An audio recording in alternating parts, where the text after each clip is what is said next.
Ok, dernière vidéo donc sur le cours de cinétique. Donc on va voir quelques résultats. Et notamment, je vais commencer par quelque chose qui est relatif au temps de demi-réaction. J'ai appelé ça méthode du temps de demi-réaction. C'est pas tout à fait une méthode, mais c'est un résultat qui peut être intéressant et qui nous donne des indications en fait sur l'ordre de la réaction. Donc ce temps de demi-réaction. Alors d'abord, mon cas, c'est que je mets dans le cas de une réaction totale ou quantitative. Donc tel que l'avancement final soit l'avancement maximal. Et toujours, on va toujours se ramener, on l'a vu comment on faisait dans la dernière vidéo, à une loi cinétique du type V égale K fois A à la puissance Q. Alors, en fait, mon propos, ça va être d'exprimer le temps de demi-réaction en fonction de la concentration initiale en réactif A. Et cette fonction, en fait, elle va dépendre de l'ordre, suivant l'ordre de la réaction. Alors, suivant l'ordre, et nous, on va prendre Q égale 0, 1 ou 2. Évidemment, il peut y avoir d'autres ordres, même des ordres demi-entiers. Ok. Et ce que je vais prendre comme exemple, je vais traiter l'exemple du cas d'ordre 1. Donc mettons Q égale 1. Alors comment on va faire ça? Eh bien, il faut partir de deux choses. La définition d'abord du temps de demi-réaction. Alors, il faudrait que ce soit vous qui la redonniez peut-être, puisqu'on a vu ça dans les premières vidéos de ce cours. Alors, T1,5, en fait, ça va être la durée au bout de laquelle il y a la moitié du réactif limitant qui est consommé, dans le cas d'une réaction totale. Donc, T1,5, en fait, il est tel que eh bien, la concentration en A à T1,5 est égale à la concentration initiale divisée par 2. Voilà, c'est ça la définition temps de demi-réaction écrite comme une relation mathématique. Et je vais ensuite utiliser la loi intégrale, c'est-à-dire en fait tout simplement la concentration A directement en fonction du temps. Alors ce que je vais faire pour le fun, c'est redémontrer la loi intégrale pour Q égale 1, ça nous fera une petite révision. La loi intégrale, on avait vu ça justement dans la méthode intégrale. Donc comment on fait pour déterminer A en fonction du temps? Alors, premièrement, je vais l'appeler petit a, je vous rappelle, il faut écrire la définition de la vitesse. Donc par définition, la vitesse, elle va s'écrire 1 sur nu A, dérivé de la concentration de A sur dt. Ça, c'est la vitesse de réaction. Et c'est par définition, ça vient de dx sur dt. Donc ça, je vous renvoie aux vidéos précédentes. Ensuite, on va les réécrire d'une deuxième manière, c'est par hypothèse. Hypothèse qu'on fait sur l'ordre. Alors, si on suppose qu'on a un ordre 1, ça va s'écrire K fois A, tout simplement. Et donc, petit c, on va en déduire l'équation différentielle suivante. 1 sur nu A dA sur dt égale K fois A, qui est équivalent à dA sur dt égale K fois nu A. Voilà. Donc ça, c'est l'équation différentielle. Et puis, cette équation différentielle, on va la résoudre. Donc, je l'avais déjà résolu, je crois, dans l'équation pour réaction d'ordre 2. Donc là, comme ça, on va le faire pour l'ordre 1. Donc, résolution de l'équation différentielle, ça va nous donner A de t. Donc, je réécris l'équation différentielle rapidement. Dérivée de la concentration de A par rapport au temps égale K fois nu A, concentration de A par rapport au temps. Et donc, je vais faire ça par séparation des variables. Et donc, je vais mettre tout ce qui dépend de la concentration à gauche. Donc, dA sur A égale K fois nu A dt avec A supposé différent de 0. Et on vérifiera la cohérence de cette hypothèse après. Ensuite, je vais intégrer ça. Alors, je vais intégrer directement là. Entre deux bornes. Alors, le temps, je vais l'intégrer entre 0 et t, quelconque. Et donc, la concentration, à ce moment-là, les bornes, c'est concentration initiale et concentration à un instant quelconque. Alors, vous reconnaissez en fait ici quelque chose du type du sur u, et ça c'est la primitive de ln de u. C'est la dérivée de ln de u. Donc la primitive de du prime sur u, c'est ln de u. Donc c'est ln de a ici. Donc en fait, il faut prendre ln de a entre les bornes a0 et a de t quelconque. Et puis à droite, ça s'intègre très facilement, c'est tout simplement 4 fois nu a fois t. Donc on va avoir, alors en développant ce terme, ln de a sur a0 égale k fois nu a de t. Et en prenant l'exponentielle, alors je prends aucun gant, il faudrait peut-être prendre des gants pour regarder les domaines de définition, etc. Enfin tout va bien sur les domaines de définition. Toutes les concentrations sont positives.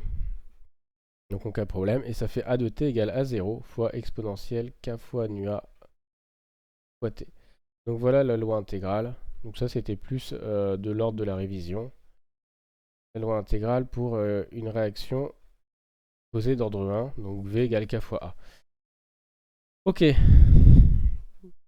Alors à partir de là, je vais remonter maintenant au temps de demi-réaction.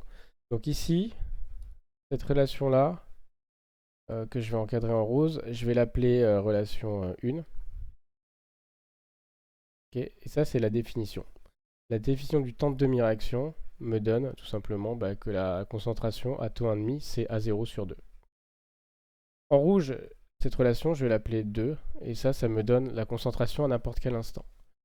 Donc maintenant, troisièmement, on va tout simplement écrire on va écrire A de T1,5 de deux manières différentes. Donc, par définition du temps de demi-réaction,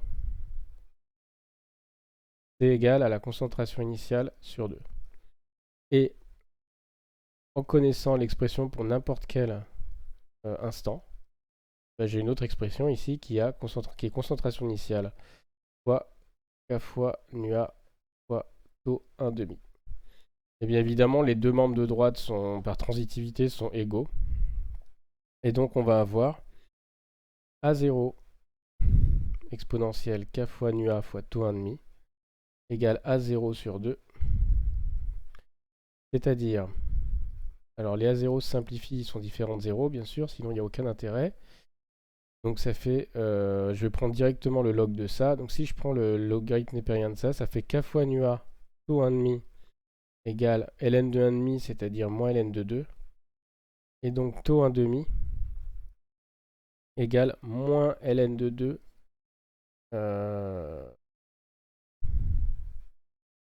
oui, ça doit être ça, sur k fois nu a. Donc voilà pour taux 1,5. Hop, voilà le temps de demi-réaction. Alors qu'est-ce qu'il a de remarquable ce temps de demi-réaction? Eh bien en fait il est indépendant de la concentration initiale. Quelle que soit la quantité de matière ou la concentration initiale du réactif, il faudra toujours la même durée pour que la moitié soit consommée. Donc ça c'est typique d'une loi d'ordre 1. On peut faire un petit schéma. Normalement ça doit vous rappeler un petit quelque chose. Oui. La loi de décroissance radioactive. Vous prenez une décroissance exponentielle. Vous partez avec une certaine concentration initiale que je vais appeler A0.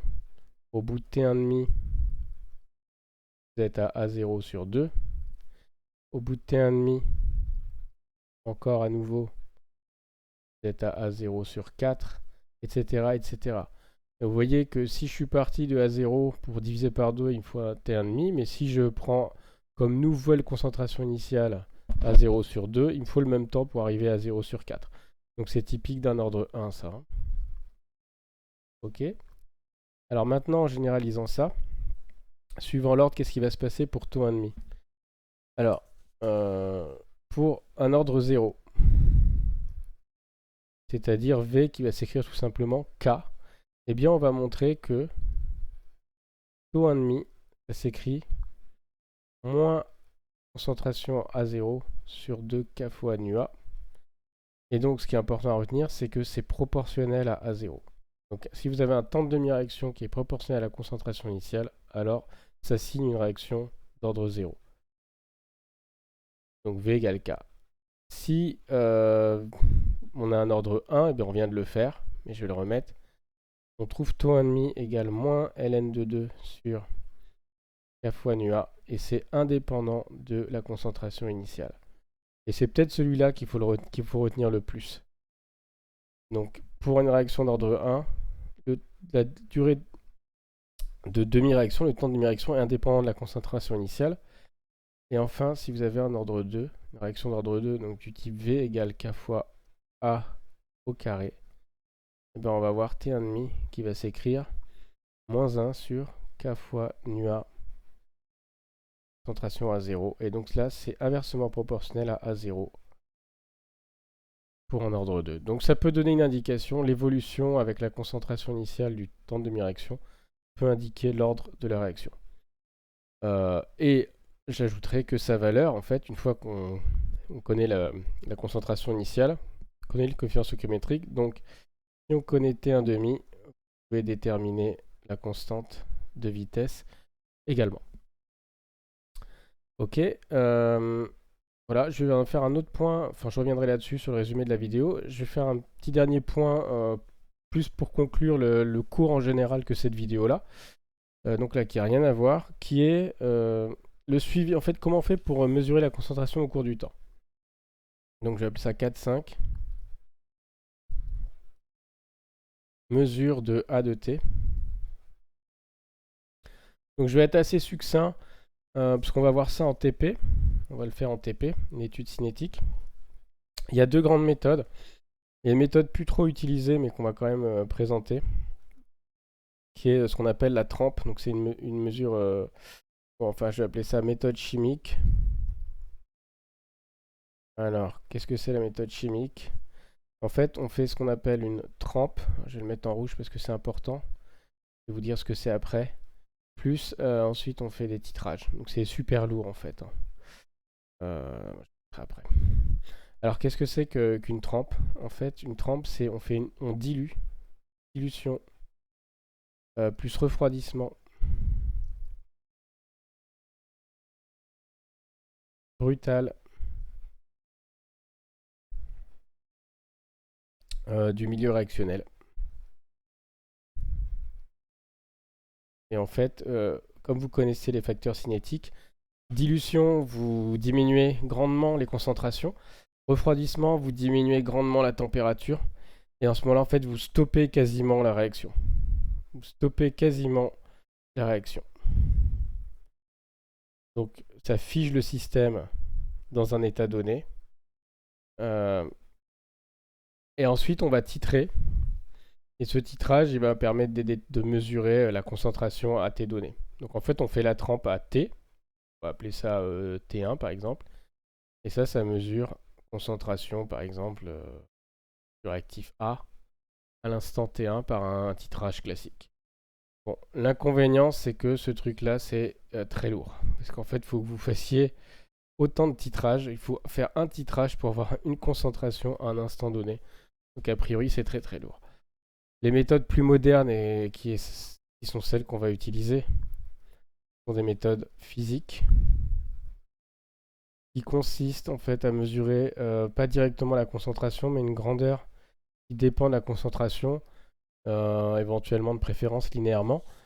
Alors, qu'est-ce qu'on a comme exemple? Si on veut mesurer, par exemple, si on a des espèces colorées,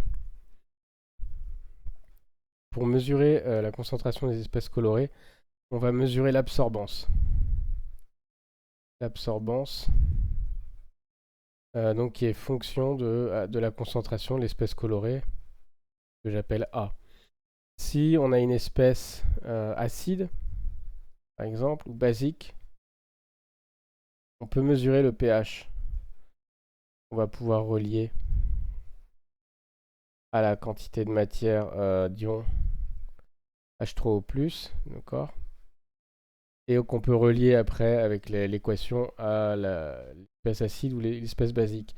Si on a une espèce ionique, donc qui conduit le courant, on peut faire une mesure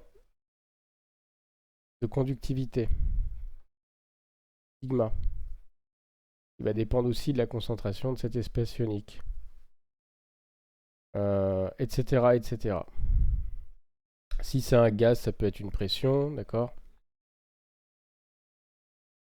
L'espèce elle est sous forme gazeuse, on peut mesurer une pression, etc., etc. Donc l'idée là qu'il faut retenir, c'est qu'on va mesurer une grandeur physique qui dépend de la concentration, et comme on va connaître la loi qui relie les deux, on peut remonter à la concentration en fonction du temps. Donc on verra ça en TP. Ok, bon bah c'est la fin de ce cours, je vais juste récapituler cette vidéo. Donc cette vidéo, on a vu deux choses dans cette dernière partie. On a appris à exprimer le temps de demi-réaction en fonction de la concentration initiale. Donc pour ça, on part de la définition et de la loi intégrale qui correspond à l'ordre donné. Et on obtient donc le temps de demi-réaction en fonction de la constante de vitesse et de la concentration initiale. Si le temps de demi-réaction est proportionnel à la concentration initiale, on a une réaction d'ordre 0. S'il est indépendant de la concentration initiale, on a une réaction d'ordre 1. Et si c'est proportionnel à l'inverse de la concentration initiale, c'est une réaction d'ordre 2. Et on peut remonter ensuite à la constante de vitesse. Et enfin, dans un second temps, nous avons vu comment mesurer la concentration d'une espèce chimique au cours du temps, et donc pouvoir étudier vraiment expérimentalement la cinétique de la réaction. Donc deux méthodes, soit la méthode chimique qui correspond à faire une trempe puis un titrage, ou alors plus simplement des méthodes physiques qui correspondent à mesurer en continu une propriété de la solution qui est fonction de la concentration d'une espèce chimique qui intervient dans la réaction. Voilà pour le cours de cinétique.